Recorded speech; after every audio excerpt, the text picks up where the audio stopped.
السلام علیکم اسٹوڈنٹس، آج ہم اپنا بین الاقوامی تجارت کے حوالے سے نیکسٹ لیکچر جو ہے اس میں جو مختلف نظریات ہیں تجارت کے ان کے بارے میں پڑھیں گے. یعنی تجارت کیوں شروع ہوئی، یا مختلف ماہرین معاشیات اس چیز کی کیا جسٹیفیکیشن دیتے ہیں کہ کوئی ملک دوسرے ملک کے ساتھ کیوں تجارت کرتا ہے، اس کے لیے اس میں کیا فائدہ ہے. تو اس میں مختلف نظریات دیے گئے. بنیادی طور پہ جو 18ویں 19ویں صدی تھی اس کے اندر یا 17ویں 18ویں صدی میں مرکنٹلزم کا ایک فلسفہ تھا کہ جس میں مرکنٹلزم کے حامی جو لوگ تھے وہ یہ کہتے تھے کہ جس ملک کے پاس بہت زیادہ مقدار میں سونے چاندی جیسی دھاتیں ہوں گی اتنا ہی زیادہ اسے امیر تصور کیا جائے گا.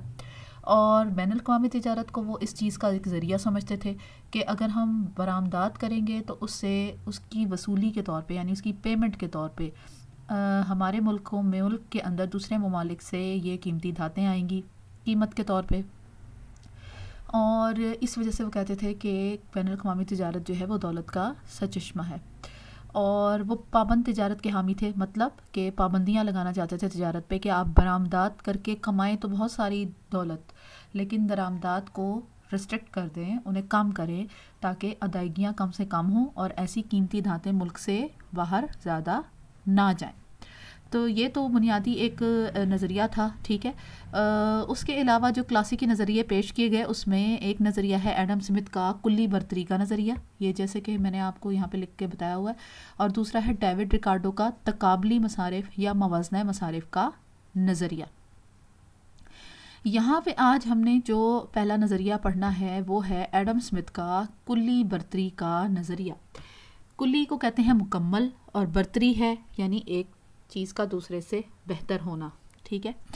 تو کلی برتری کا نظریہ یا تھیوری جو تھی وہ کلاسیکی جو ایک اکانومسٹ تھے جن کو ایڈم سمتھ جن کا نام ہے، ان کا نظریہ کلی برتری پر تھا، اس لیے اسے کلی برتری کا نظریہ کہا جاتا ہے. انگلش میں سے ایبسولوٹ ایڈوانٹیج کہا جاتا ہے. اس نظریے کے مطابق اچھا انہوں نے کیا، ایک چیز اور میں بتاتی چلوں کہ جو نظریات پیش کیے گئے تھے اس میں انہوں نے دو ملکوں کا، دو اشیاء کا ماڈل بیان کیا تھا. یعنی دو ملک آپس میں تجارت کر رہے ہیں، مثال جس پہ انہوں نے دی تھی، بنیاد رکھی تھی، اور دو ہی اشیاء ہیں جن کی وہ آپس میں تجارت کر رہے ہیں، ٹھیک ہے. اس لیے اس کو 2x2 ماڈل بھی کہتے ہیں، یعنی دو اشیاء اور دو ممالک کا ماڈل. تو دو ممالک کے درمیان تجارت اس لیے نفع بخش ہوتی ہے، یعنی فائدہ مند ہوتی ہے. یعنی ایک ملک دوسرے ملک سے تجارت کیوں کرتا ہے، اسے کیا فائدہ ہوتا ہے. ایک ملک کو ایک شے کی پیداوار میں کلی برتری حاصل ہوتی ہے، جبکہ دوسرے ملک کو دوسری شے کی پیداوار میں کلی برتری حاصل ہوتی ہے. اس لیے ہر ملک کلی برتری والی شے کی پیداوار میں تخصیص حاصل کرے گا اور دوسری شے دوسرے ملک سے منگوا کر اپنی ضروریات پوری کرے گا. اس طرح دونوں ممالک کو فائدہ حاصل ہوگا.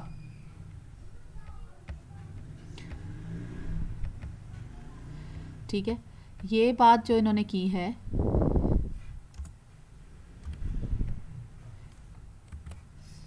اب اس کو میں اس کی وضاحت کرتی ہوں آسان الفاظ میں. دو ملک آپس میں اس لیے تجارت کریں گے کہ ایک ملک ایک چیز جو ہے وہ سستی پیدا کر سکتا ہے، جبکہ دوسرا ملک دوسری چیز سستی پیدا کر سکتا ہے. تو اس طرح سے ایک ملک جو ہے وہ ایک چیز کی پیداوار جو ہے اس کرے گا اور دوسرا ملک دوسری چیز کی پیداوار کرے گا، اور وہ ایک دوسرے سے شے جو ہے وہ خرید کر اپنی ضروریات پوری کریں گے، ٹھیک ہے. تخصیص کا مطلب ہے اسپیشلائزیشن، یعنی کہ وہ اسی کے ایک چیز کی پیداوار میں مہارت حاصل کر لے گا، ٹھیک ہے.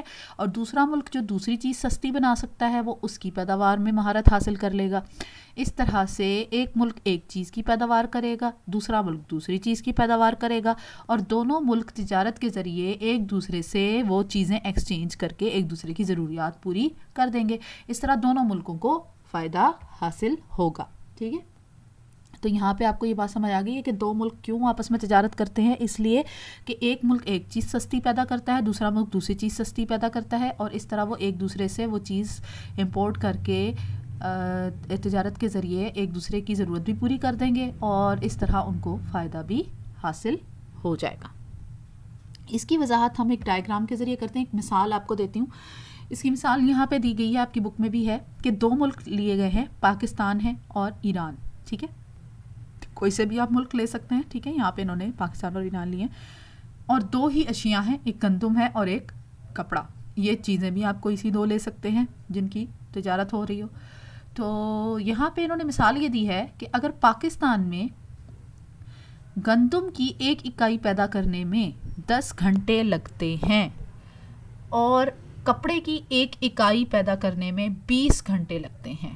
مثال کے طور پہ یہ کہا جائے کہ 1 کلو گندم پیدا کرنے میں 10 گھنٹے لگتے ہیں اور 1 میٹر کپڑا تیار کرنے میں 20 گھنٹے لگتے ہیں.